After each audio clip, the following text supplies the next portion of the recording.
mom in FNAF. That's my challenge. Steal wool. If we're changing something about Secret of the Mimic and all that stuff, if we're changing something, give David a mom. For 2 seconds, give him a mom. I baked it myself for David's special day. You made it his mom! When I said give David a mom, I didn't mean like this!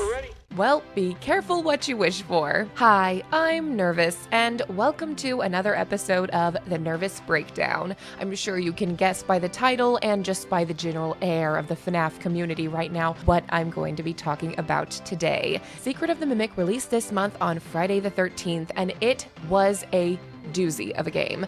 I just finished all of the endings yesterday, except for the secret ending. I did end up just watching someone play out the final ending of the game because I am not a gamer. It's Pride Month and I'm coming out. It was just going to take me way too long to play through every single ending naturally.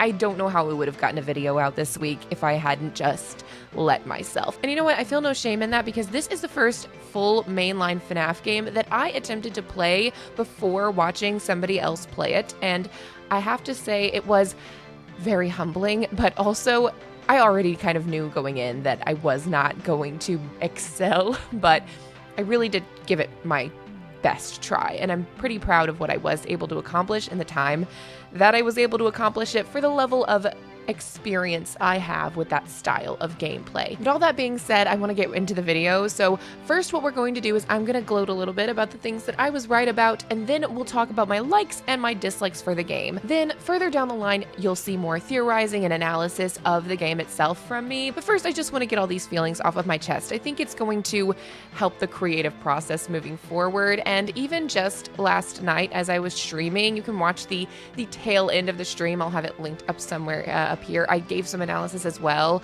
and it really warmed me to the game because playing the game was incredibly stressful, and my feelings about it were very clouded by the fact that I struggled so much. And so I don't think I was really able to soak in the story as much as I was when I was just chatting with you guys. And so I want to thank you one more time. I know I thanked you guys a lot last night, but I want to thank you all again just for being a wonderful group of people, a great community who has allowed me to have some fruitful discussions that have really helped me soak in, right, everything that Secret of the Mimic has to offer. And I haven't soaked it in all yet. There is so much more to the game to uncover. I'm sure there's things in this game that we have yet to really fully see play out. There's secrets and things like that, as is the way with a FNAF game. So jumping into the discussion of Secret of the Mimic, a lot was revealed in this game. And like I said, I'm not going to summarize it all here, but in the grand scheme, I will just give you a brief overview of what the game is about, just so we can all be in the discussion together. We play as Arnold, who is being sent to the Murray's Costume Manor to retrieve an endoskeleton for Fazbear Entertainment. When he arrives, the dispatch lets him know that this mimic has homicidal tendencies. So you, as Arnold, spend the rest of the game evading this endoskeleton that is hopping from costume to costume throughout Murray's Costume Manor. And you are facing a number of obstacles along the way to actually getting admin access, which you need to be able to get the blueprints for the mimic itself. There are 3 major endings, so spoilers. In the first and most basic ending, you hand over the schematics that you get from the admin office, you do everything the dispatch says, and ultimately it turns out that the dispatch you've been talking to all night is actually the mimic. So basically you aid and abet in its escaping of Murray's Costume Manor. Second is the parachute ending, and in this ending you disobey the dispatch and don't give them the data diver that has the schematics on it. This ending allows you to find out the truth about the mimic. It leads you to Edwin's home, and you find a series of tapes that show what exactly the mimic was made for. We do get some clues to this up to this point with some tapes telling us that the mimic was in fact designed to be a caretaker for David after the passing of Fiona. But what we learn in the manor is that the mimic adopted Fiona's personality and really loved David as if it was its son, and it wanted its son back after David also passed away tragically. So it pushed Edwin to create a second mimic, but it just wasn't right. We also learn throughout the game that Edwin did in fact get angry and beat up the Mimic, just like we know from Tales games, and so that is how it got its homicidal tendencies. In this ending, we discover that the Mimic started acting like Edwin instead. It kidnaps him. Ultimately, that ending leads you to burning down Murray's costume manor and escaping, except the Mimic escapes too. It steals the data diver from you, attaches it to itself, and goes on into the good night. It's unclear whether or not you survive that ending, but it doesn't look very good for Arnold.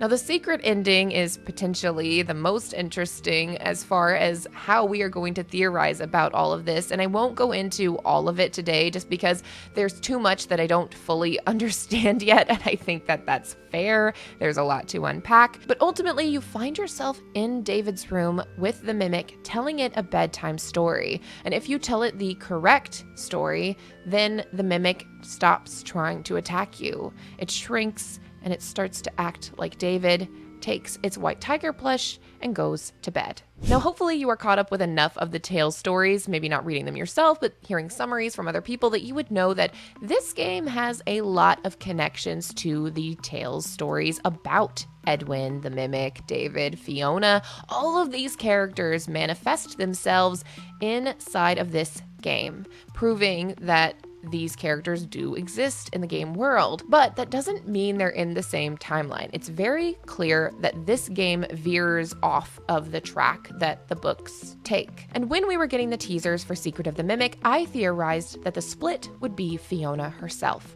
that she would not die in childbirth, and that would allow Edwin to continue to work on his inventions and improve his company and become as big as he seems to be in the teasers that we were getting. And that ended up being true. The teasers were, in fact, telling us the story of Edwin's family.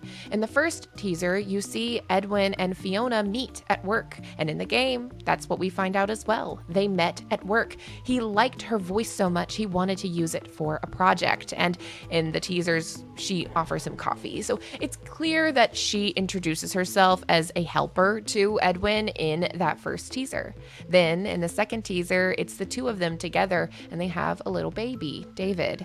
In the third teaser, they're happy, they're growing. It's clear by the Cleanovac commercial that Edwin's company is taking off and he's doing really well for himself. And David is a little bit older and Fiona is still there. But then in the fourth commercial, she's not. In fact, Edwin's not even there. It's just David alone in a playroom with a mycelium man who mimics everything you say and says you are its only friend. And that story that we see in the teasers is exactly what plays out in the game.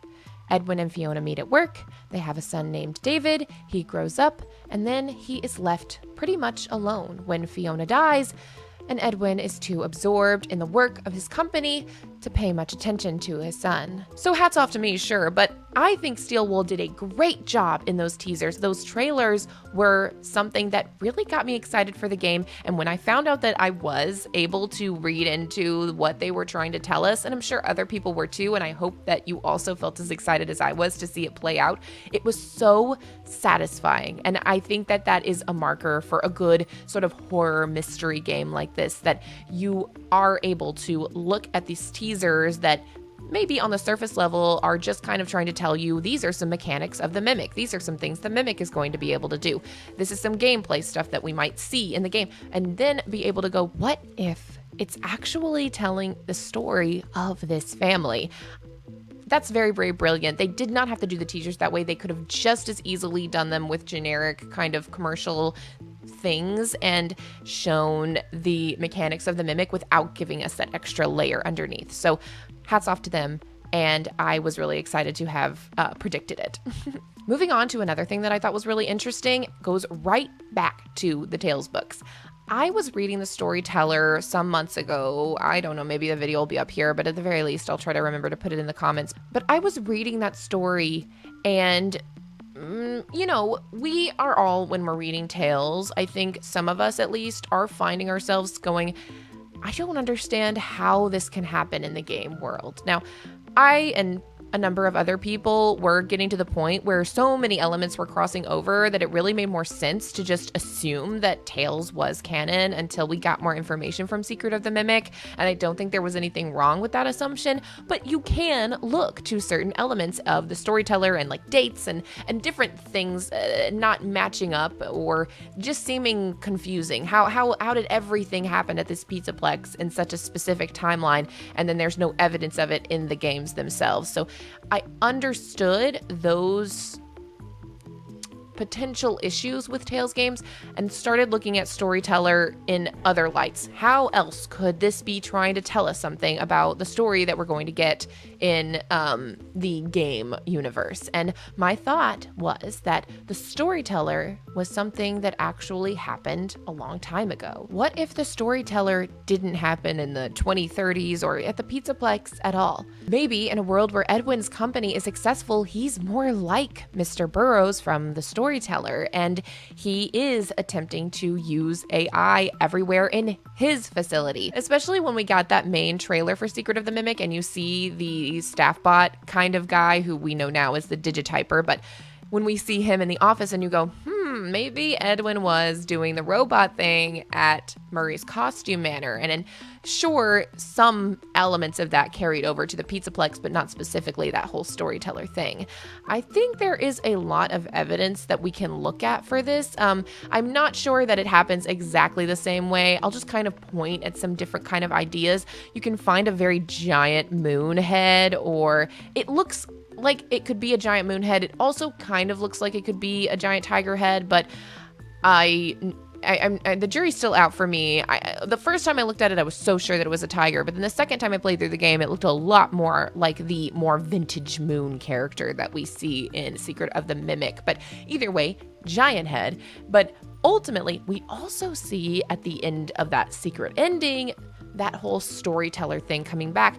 We collect these secret tapes that are all telling bedtime stories, and we tell a story to the Mimic at the end of it, and there is like a tree element to it. It's very hinting at this idea, but ultimately I was kind of proven right there. I won't say that it's exactly the same, but when we look at the through line of, rather than it being Mr. Burroughs and Fazbear Entertainment doing this, now we know that they do go on to implement AI into a lot of their stuff, at least in the Pizzaplex.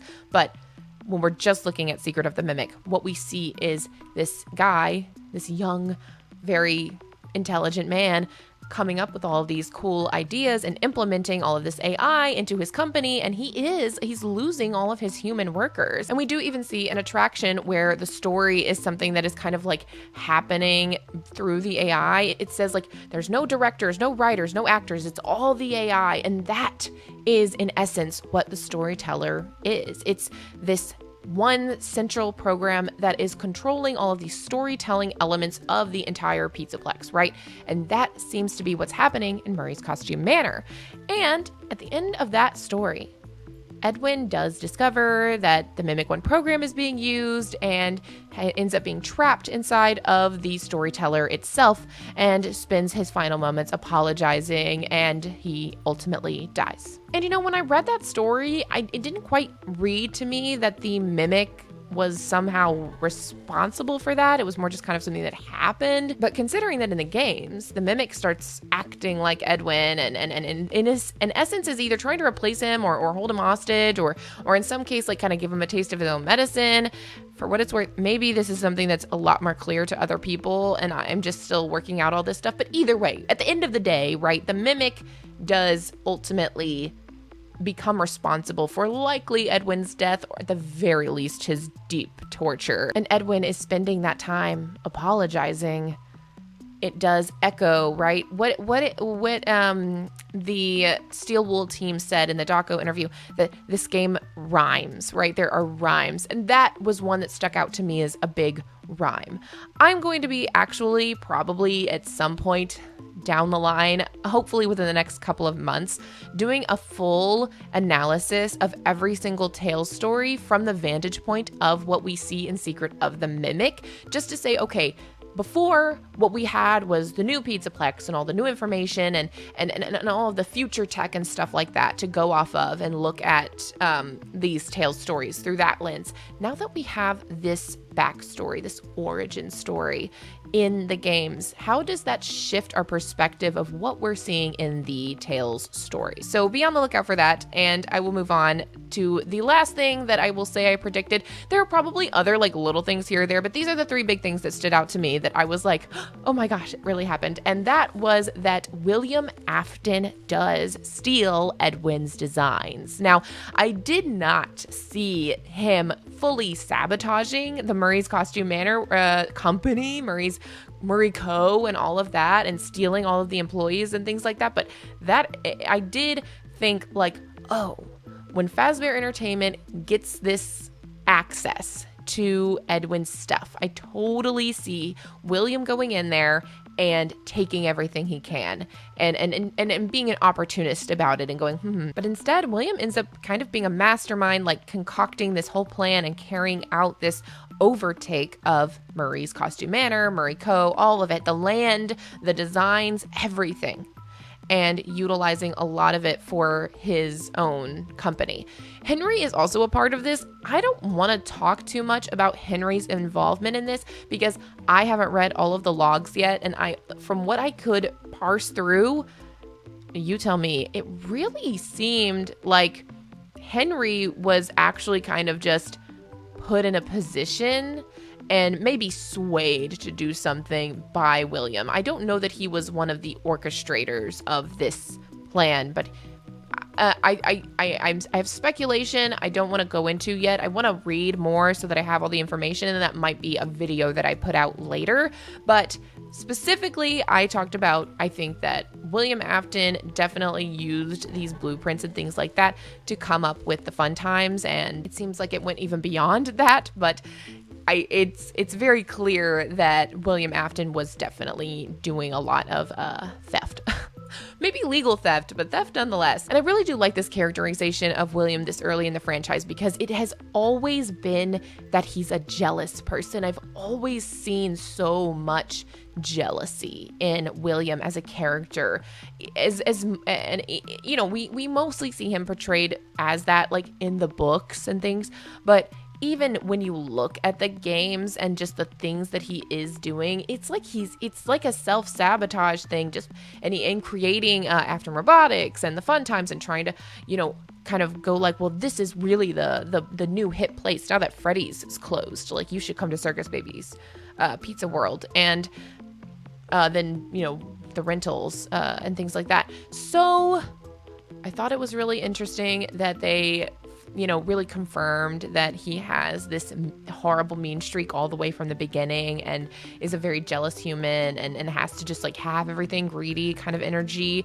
So really do appreciate them characterizing him that way. And of course, you know, that was something that we talked about multiple times before the game came out. So exciting stuff. But okay, now I am rambling and I don't really know that I have more to say about all that stuff. There's definitely, like I said, more things that I talked about maybe being a part of this game and there were also predictions that I was wrong about. When I saw the Jester costume, I so hoped that we were getting Circus Bonnie, but we did not. It was just the Jester, which you could also very easily predict because that was something that happened that we saw in the Tales books, that there were these Jester costumes. But I was really excited about the possibility of seeing Circus Bonnie manifested, and I still am going to hold out hope forever and ever until I get justice for this tiny little baby, because I love him dearly and he deserves his day in the sun. But that seems as good of a segue as any to move into my likes and my dislikes for the game. My likes is what we'll start with. And I will just, these are in no particular order. This is just kind of like as they freeform into my head. But first of all, I just want to say I do love them introducing the idea of the Candy Cadet. We see the story like, oh, let's tell David a bedtime story. I have a story for you. And it really rang of Candy Cadet. Now, Candy Cadet is canonically in the game too, in a poster. If he physically manifests anywhere in the game, I don't know, but I know there's a poster of Candy Cadet, but I could totally see a world where the same tech that is running the bedtime story for David is also the tech that ends up in Candy Cadet, just with a more generic voice.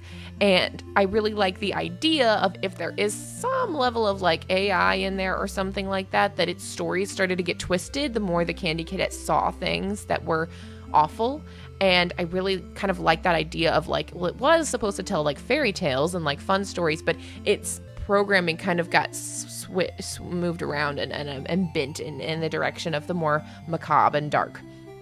So I really like them introducing the Candy Cadet that way, because we've never really had a reason for him to tell these prophetic, or what would you call them? These sort of like analogous stories to like the things going on in the area. Like, we don't necessarily, in my opinion, need that, but you can accept Candy Cadet for what he is, and it is, just as good. But I do appreciate it, because Stillwell doesn't have to do that, but they did, and I like it, so that's a like.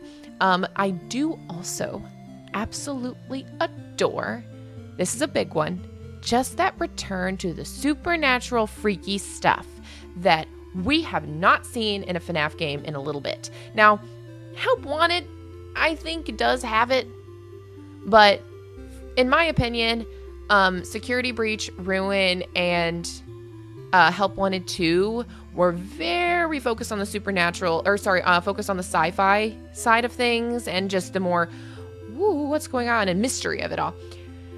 But we kind of lost a lot of that supernatural stuff. There is some stuff, but it could all have been explained in a more sci-fi way up to a point. For what it's worth, I can be wrong. Maybe there is a lot of supernatural stuff in those games, and I'm just not reading it the correct way. I mean, Princess Quest has its moments, but this game really gives it to you. I love the way that in certain sections, you just see the white tiger suit, and then you don't, and you hear these more very David sounding things. And you could call this a correct prediction, but I didn't put it in the correct prediction section, because technically what it seems is if David's soul, spirit, memories, agony, whatever, haunts a suit of the white tiger, and not the mimic itself. So I think it's like your half right, half wrong kind of situation. This could be a haunts the land situation, and it manifests as the white tiger because that was something it was very close to in life. And that parallels with the idea of the crying child inhabiting Golden Freddy and manifesting as such because it was a plush he was very close to in life, where this is less of a physical suit and more of an apparition. I will say there are things in Secret of the Mimic that make me think there is a physical suit that is in some capacity haunted, but I do want to just kind of point out that overarching parallel of these two Davids. And if you believe the crying child's name is Dave, these two Davids who seem to be manifesting as a plush in animatronic suit form. I think that's very interesting with the White Tiger and Golden Freddy. Very fascinating. I really loved it.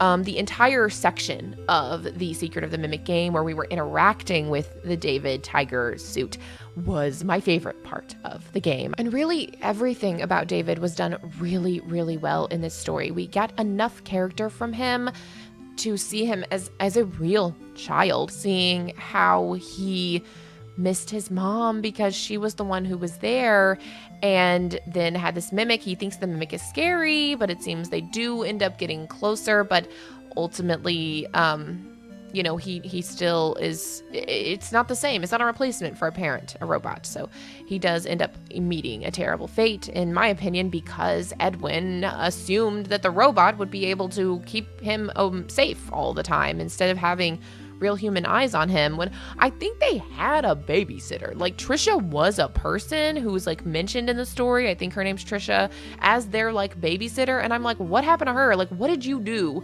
to hurt her so bad? Like, could you not pay her anymore? It's very, very, very interesting. So I just love everything they did about David and that whole story. And, what is the word? Piggybacking off of that, Fiona's story as well. I asked for David to have a mom. We all heard it, and they got the mom. You know what I mean? Like, she has so much character. She's a woman in FNAF. Let's go. Okay, this is the best thing since women in STEM is women in FNAF. She's important.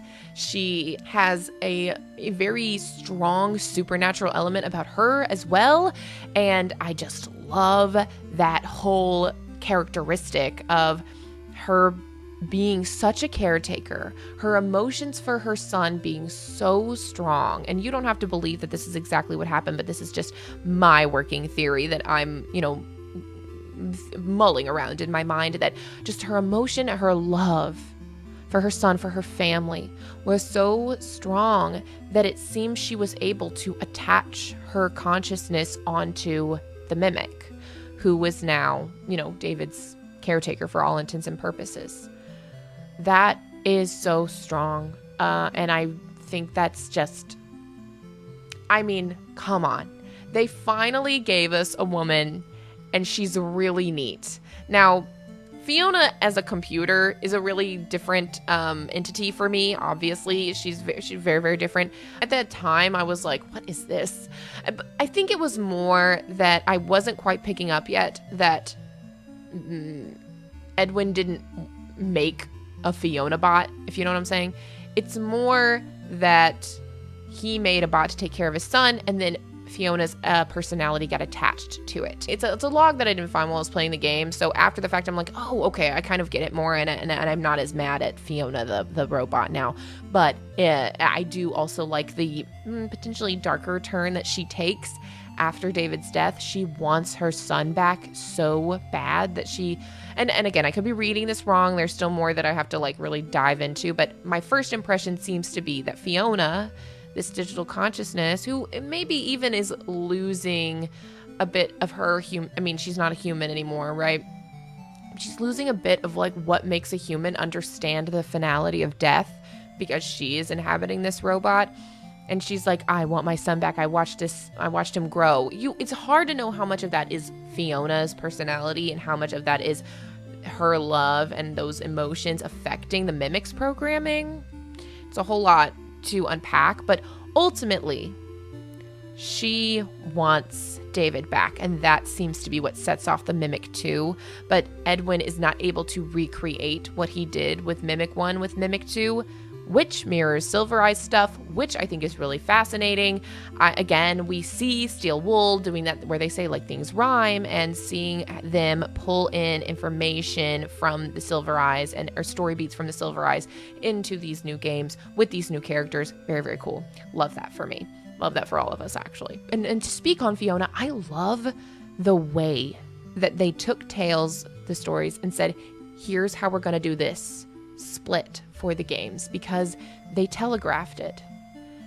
It's in the text. If you study it, if you read it, and if you decide to say this means more than what it means, you can say, oh, this is what they're going to do. And we could, and I'm like, I don't know, I was just really, really excited about that. In ways, a little sad that I didn't start reading the Tales stories earlier, or read them more fast. Read them more quickly, so that I could maybe put these pieces together a little bit sooner. But it's not a big deal, obviously, who cares? But there's a part of me that's like, man, I think there was so much of me that did latch on to that idea of why take a pause for Edwin to say, man, if only I could do this, that, and the other. If only Fiona hadn't died, then this would have happened. I think they were definitely telegraphing Steel Wool was going to go a different direction, and that allowed for there to be an amount of information that we can get from the books, so that it would allow us to theorize, but then still be surprised and excited by the games. I think that was very, very smart of them. I still will always stand by my statement that if they wanted us to understand they were branching off in a different story, to just do a different animal for David's plush, that would have just really, because it was a character that we hadn't seen before in any other capacity, it would have been very easy to just do something else, and that would have signaled to the fandom very quickly and concisely. They did it in here anyway. It's clear Fiona dies a different way. I think that's a great branch to go. It works, and I love it, so I'm not mad at it by any means. I'm just I'm going to stick to my guns on the white tiger thing because what? Anyway, I really just love all of the things that Steelwool pulled into this. And I also really appreciate, now, we talked about this some, and I'll talk about it more in a future video, so I won't linger on it here, but I think they are definitely trying to show us that the emotions that lead to what we call a possession or haunting, however you believe that it's manifesting itself within the FNAF games universe, is not just agony. It's not just pain. It's not just negative emotions. Really, really positive, strong emotions of generally any kind can leap into like that artificial intelligence and take over it and have an effect on its programming. Again, that idea definitely needs more fleshing out. That's a very simplified version of what I am trying to say, but I just appreciate, because that is something else that they hinted at in the Tales stories that I thought was really, again, very clever, to just take Edwin aside for a moment. And it's almost like he is really speaking to us and saying like, but what if this? And saying like, I wonder if there's a way to harness joy, and I bet you could power pizza plexes with it and things like that. And then the way that we see those things manifest in Secret of the Mimic. Now again, that's a story for another day, but those are my major likes of the game. It was great. Now, but I do want to get into my dislikes, because I do have gripes with this game. And the first one, I'm just going to say, we'll start with something that's a little more goofy. It's just that Foxy level where we're watching that puppet show. I hated that. I think if they were just trying to show us that there really is that this fully powered by AI show that is happening in the manor, or that it's happening that can be sold to people and put in other entertainment attractions, things like that. If they're just trying to show us that exists, they told us through a voiceover, like an Edwin Murray voiceover, that it did. So I don't know that the entire game needed to come to a halt so that we could physically experience it. And honestly, I didn't like it because I wasn't good at it. And I think that's just as good enough a reason as any for not liking something. I wasn't good at it. And I couldn't get good at it for a very, very long time. So I was stuck on it. And they make you watch the story every single time, over and over and over again. And there's no skip button, so that you can just be like, okay, I heard it, I understand. No ship parties because it attracts the rocktopus. Pirate rule number 22, I get it. It's lodged in my brain. And I mean, come on, man, just don't do that to me. So that's the first thing I didn't like. Most of the other gameplay I can get down with. There are definitely some moments in the game that just feel very much like, this would be really cool in VR, but playing it like this is not incredibly entertaining for me. It's not, I just am, and then that moment in particular just really felt like the entire thing came to a screeching halt just for, I don't know, nothing. Not really any revelations there. Maybe there's a story being told in there that I really need to listen to the pirate story and think like, what are they really saying? And maybe that will make it a little bit more interesting to me. But moving on, I did write down that the Robot Mom thing was not my favorite. I think I understand it a little more now than I did when I was writing my list of dislikes. I like I said in the like section, there's a supernatural element going on here, and I think that it taking on Fiona's whole persona is evidence towards that. And I'm not really gonna turn my nose up at anything that adds more supernatural stuff into a Five Nights at Freddy's game. It was jarring to me. It was truly jarring, and there was a part of me that was like, oh no. Like it just kind of, it pulled me back. But I think I'm more okay with it now. But the thing that I really still am struggling to be okay with, and there's a world where I can make it work for myself, but am I telling the truth or am I like coping, is Edwin being such an integral part to the early days of Fazbear Entertainment. It seems, and I can be wrong about this, I don't know everything yet, but based on the storytelling elements that were given in the game, on face value, it seems like Fiona created Foxy and Chica. and all of the more surrounding Foxy-esque characters, like Roxy, for example, it seems like those are her. And based on the way that she drew Chica, suggests to me that maybe some of those like mediocre melody designs are her as well. Namely, I'll just say the hippo and the crocodile alligator guy. They seem in line with the way that Fiona was creating Chica, like that, those art styles and things like that. So I thought that was really odd. Now, Chica's Party World being a thing all on its own before everything else, that's not something that shocks me really, but it was just that Fiona was the creator and the designer of Chica proper, the OG Chica, I should say, and Foxy, which I just found that all very I'm just like, huh, interesting. And that it also seems like Edwin created the spring locks. Edwin created just a lot of the things that I would have placed under the umbrella of Henry became Edwin. And so what Henry was to the franchise is, sorry that there's so much shaking. My camera is set up on my laptop and I need to get a more steady place to hold it. So I just have to take a brief intermission here just to say I'm very sorry about that. All that to say, I just feel like Henry's whole story is just getting shoved to the corner and he's just becoming so unimportant. And that makes me very sad because Henry is a very cool character and complicated character. And so the fact that all the Silver Eyes things are happening to Edwin and not Henry, it's just weird to me. And I know that there's a world where I accept it, and I've discussed it with folks in the live stream where if Henry is a creator level person in the facility, if he works for Murray's Costume Manor, and if he is on the creator level, and he's feeding Edwin a lot of these ideas, and is getting kind of this feeling like, I'm not getting credit for any of this stuff. And then William comes in and goes, well, I'll give you credit for all this stuff. And maybe they already have like a previous relationship or whatever. And that kind of turns him, and he, quote unquote, makes a deal with the devil to get everything he wants. And it ends up not being what he wants, if you will. I could definitely see a world where I go, okay, I like this. But we haven't seen that.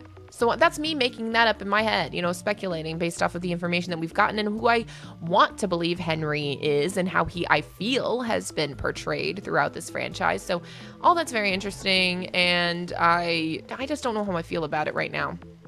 I have had a lot of people, not specifically to me, just kind of in the ether talking about this, reading about how it's like, it's not that Edwin had the idea and created it. It's that Fazbear Entertainment was like, here's what we want, make it. It's an order that they get in, and that's the way that it is. But it does seem, I just want this to be continue to talk about it, but it does seem, based on the information that we get in the games, that the spring locks were originally a Murray Costume Manor design. And he was personally working on them for not just Fazbear Entertainment, because there are definitely Springlock characters that don't have anything to do with the Fazbear brand and wouldn't have been costumes they would be ordering for the Fredbear's Family Diner or Freddy Fazbear's Pizzeria. Now, there are those as well, prototypes for those as well, but it seems the Springlocks predate Fazbear ordering their own from Edwin. Just saying. Now, and I don't think, at the end of the day, obviously, that it affects the lore. It affects my perception of what we've come to know about these characters. It feels weird to me, and I assume to other people, that Edwin is responsible for things like that when he didn't exist until fairly recently. So that's something that really bothers me. Like I talked about, there are just some gameplay issues that bother me. I really did not understand Jackie getting snubbed. Like, we want to talk about Henry getting snubbed. Jackie was the face of this game. She was the teaser at PAX. She was the first look at Secret of the Mimic that we got, and she is like Pianosaurus. I can't remember who, Hannah, I think, if you were in chat, I think you were the one who said that. But man, it's like she had like 10 minutes, I think, like tops, right, of screen time in that long game. And I kept waiting for her to come back. There was just that, I mean, it's just, she comes out, you have a half a chase with her, and then you have a full chase with her, and then she's gone. And then she's just gone. And I'm just like, I think Girly Pop deserved a little better than that. Now, maybe she'll come back in some future installment, and they're just kind of being like, ooh.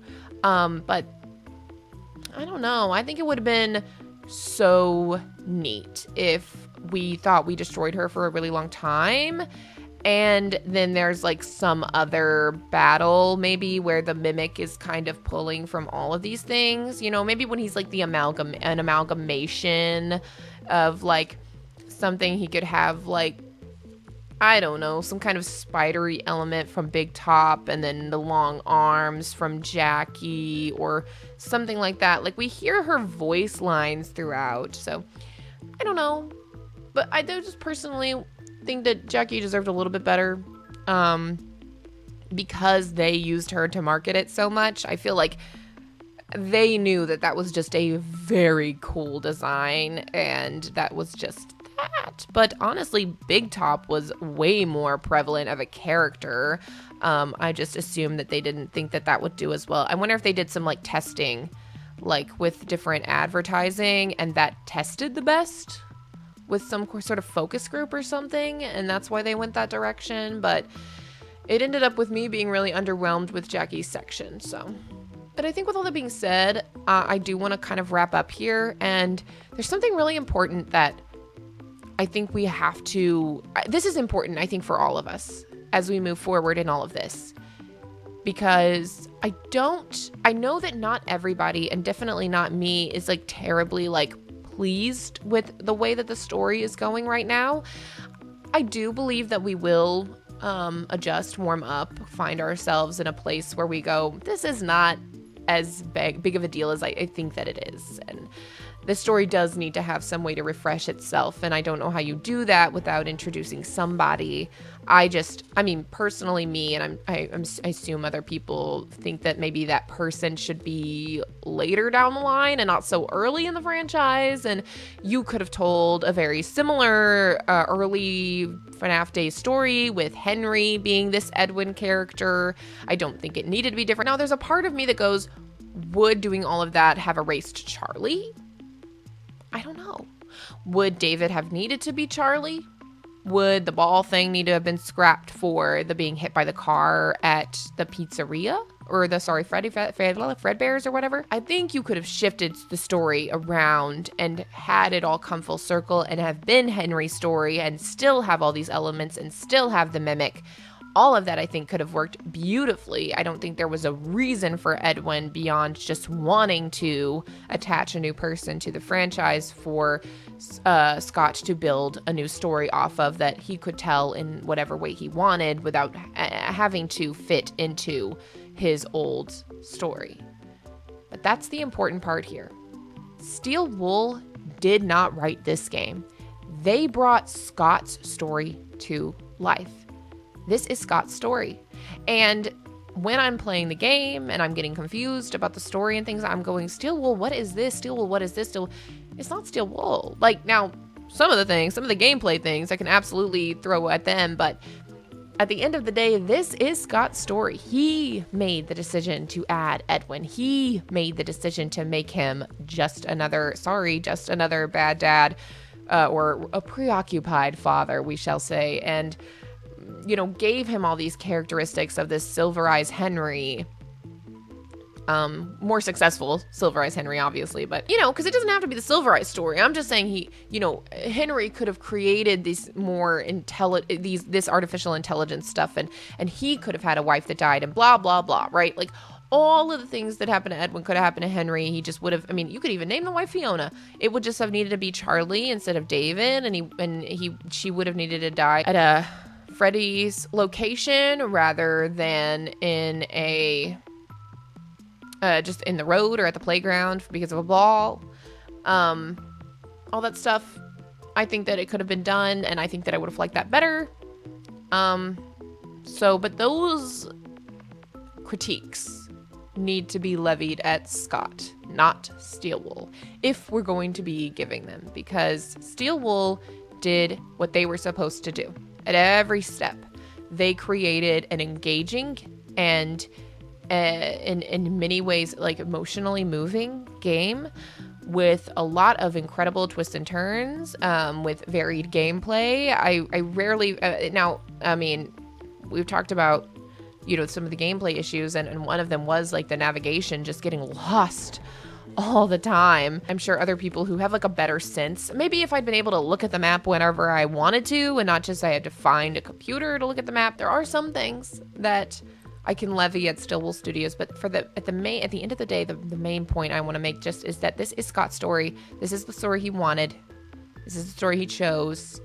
And because of that, I think that we should be looking at Scott's other stories, and I want to do that. So this is a bit of a tease, sorry, but I am looking at The Desolate Hope a lot right now because I think Scott is telling us a story that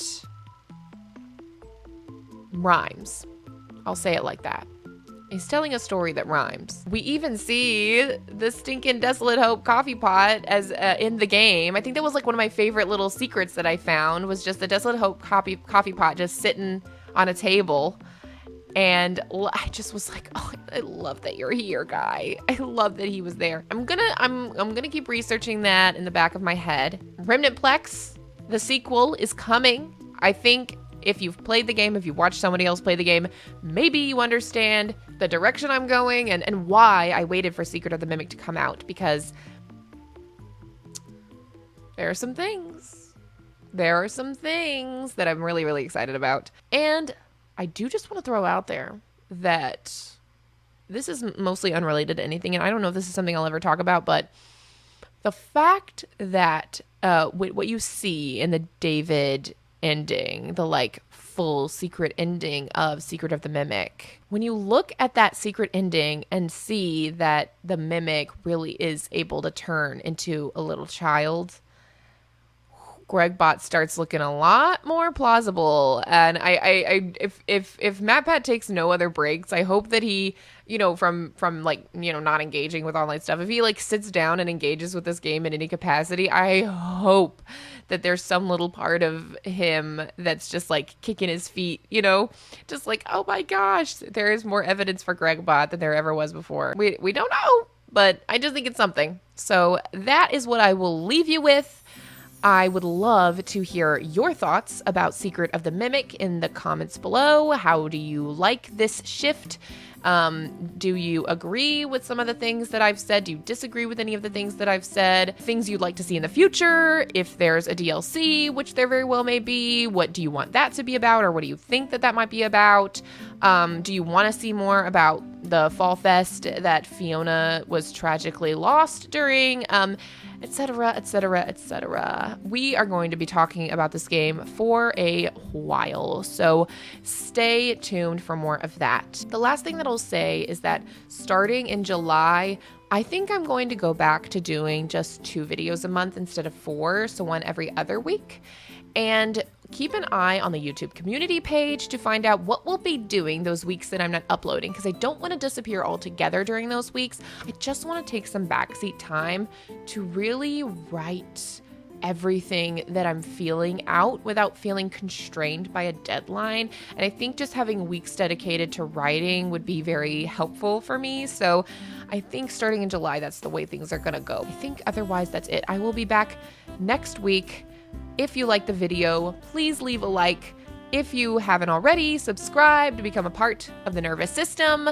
I upload new videos every week for now and go live on Wednesdays and Fridays usually. But if you can't wait, there are videos on the screen right now just for you. Okay, bye.